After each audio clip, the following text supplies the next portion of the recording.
Welcome guys, and today I'm going to show you how I can fix voice chat not working in Overwatch 2. So click escape button, go to the options right here, click on the sound and go to the voice chat, and here where it says capture, click on voice chat devices on default devices.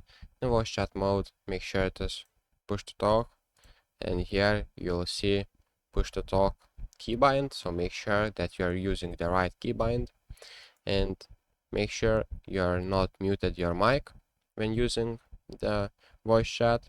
And after that, I'm going to show you what you can do to fix that if your mic not working. So just here, right click it, go to the sounds, and as you can see, this pops up.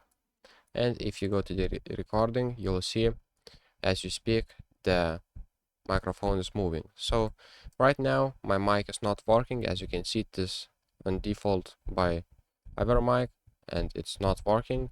So what I need to do is just right here and click set as default, and that's pretty much it. That's how you fix your microphone in Overwatch 2.